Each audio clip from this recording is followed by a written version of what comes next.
حضرت مولانا انیس الرحمن صاحب خاص میں دامت برکاتہم سے حضرت والا اپنے خطاب سے ہم سب کو نوازا۔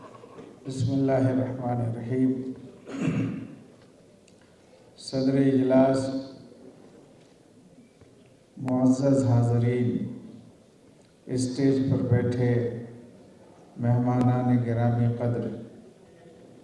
آج کا یہ اجلاس انتہائی ایک اہم موضوع پہ، انتہائی اہم عنوان پہ منعقد ہوا ہے۔ حقیقت یہ ہے کہ ملک میں انصاف اور امن یہ اسی وقت قائم ہوتا ہے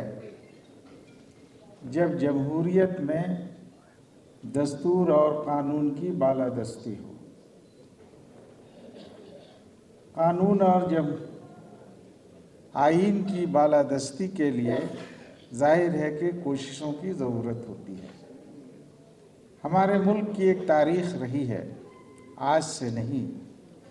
1000 سال پہلے سے۔ اس ملک میں کی خوبی رہی ہے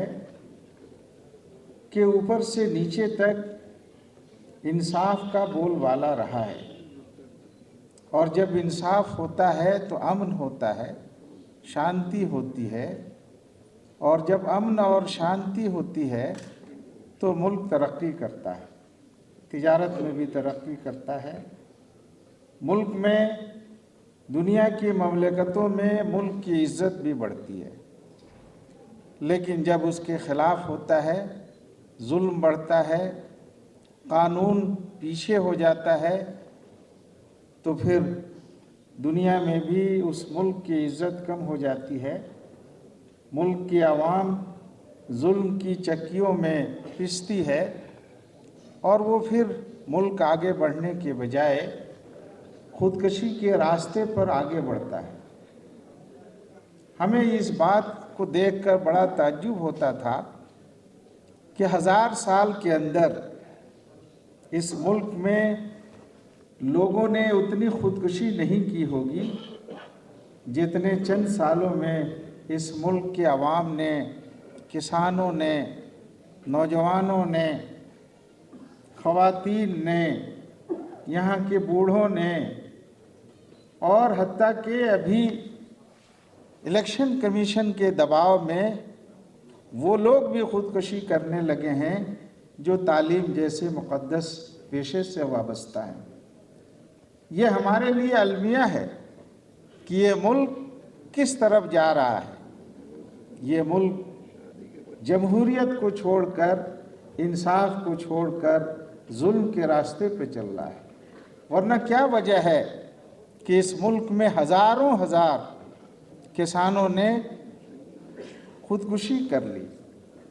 نوجوان خودکشی کر رہے ہیں، سرکاری جو امپلائر ہیں، سرکار کے، چاہے وہ پولیس کے محکمے سے تعلق رکھتے ہوں یا ایڈمنسٹریشن سے تعلق رکھتے ہوں، ملک کے مختلف کونوں میں ان کی خودکشی کے واقعات نظر آتے ہیں۔ آپ میں سے بہت سارے لوگ جو 30 سال 40 سال پہلے سے کی تاریخ سے واقف ہیں، مشاہدہ کیا ہوگا ہمارے ملک میں پہلے ایسا نہیں تھا۔ آج لوگوں کے گھر بنانے کے بجائے ان کو اجاڑا جاتا ہے، معمولی بہانے لگا کے ان کے گھروں کو بلڈوزر سے ختم کیا جاتا ہے، اور دنیا میں یہ نہیں ہے کہ ہماری اس سے نیک نامی ہوتی ہے، بلکہ بدنامی ہو رہی ہے۔ اس لیے ایسے وقت میں آل انڈیا ملی کونسل نے اس دستور کے حوالے سے آج کا جو اجلاس منعقد کیا ہے، یقیناً یہ ایک پیغام ہے کہ ہم سب لوگوں کو